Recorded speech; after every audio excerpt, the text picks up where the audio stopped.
International lead. When a U.S. service member is killed in the line of duty, the U.S. government promises to take care of his or her family with a monthly payment.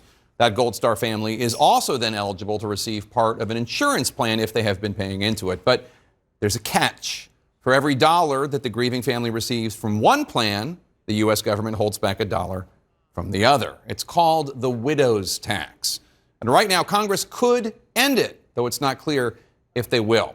Joining me now to talk about it, Democratic Senator Doug Jones of Alabama. He's a lead sponsor of legislation to repeal the widow's tax. We also have with us an old friend of mine, Gold Star wife, Kristen Fenty. Her husband, Army Lieutenant Colonel Joseph Fenty, was killed in action in Afghanistan in 2006. Kristen, it's great to see you again.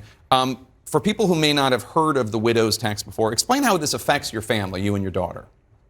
Okay. My husband served 20 years in the U.S. military and had earned a retirement, but was not retired.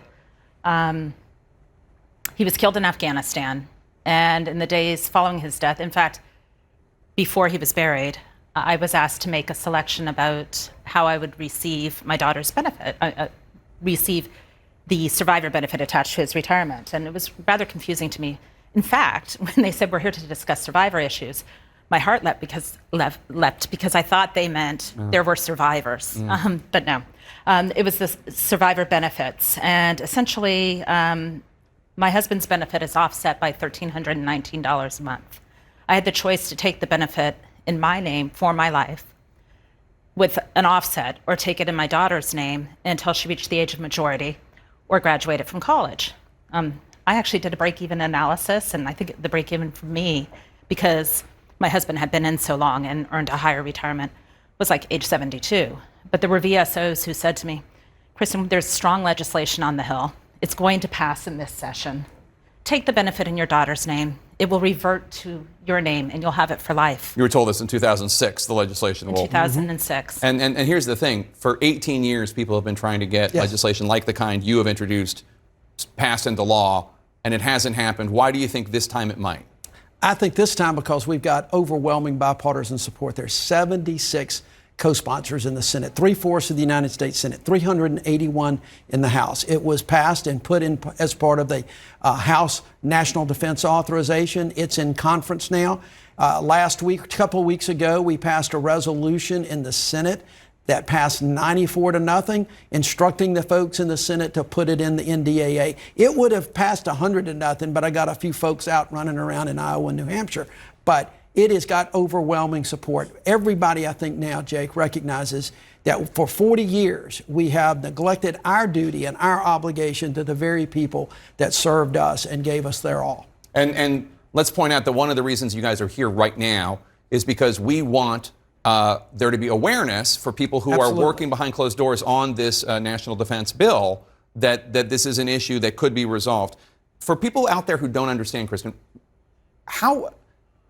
what do you wish they understood about this? That people don't know about the widow's tax. What do they need to know?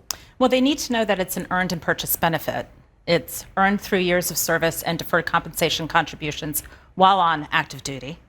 And post-retirement, retirees can elect to participate in an insurance plan where they pay a premium to ensure that the retirement benefit provide a survivor annuity to their families. In other words, this isn't free goodies that you want from the federal government. This is stuff that you and your husband earn. It's earned and it's purchased. And it's being offset purely because our spouses died as the result of service.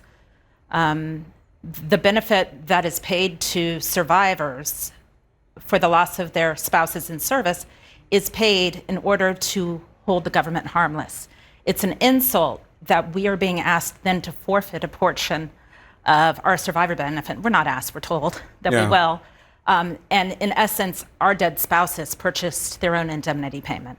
And just so people don't know your story unless they've read The Outpost, in which I tell your story, but like your husband, your late husband, Joe, he never even got to meet your daughter because he was so dedicated to serving and service. He was going to come home. You were pregnant when he left, and he never met your little girl. Correct.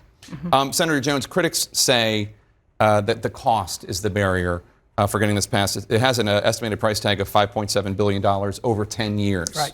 What's your response to that? Well, this is their money. This is money that's been paid for. Remember, what Kristen said is very important. It's earned, but it's also paid for. And then when they offset these two buckets, they're not getting the money that they've paid into the Department of Defense. It is an absolute outrage. I mean, I am hoping that finally Congress will wake up. For years, Congress sits around and then we go to Memorial Day celebrations, we go to Veterans Day celebrations, and we talk about our devotion to servicemen and women. But yet, this is happening for 40 years. It's time, I think, that Congress puts its money where its mouth is. So don't just say thank you for your service. No. Thank you for your sacrifice. Let's put it into action, and we can do it with this widow's tax elimination. Kristen Fenty, Senator Doug Jones, thank you so much. Really appreciate your time here Thank today. you, Jake.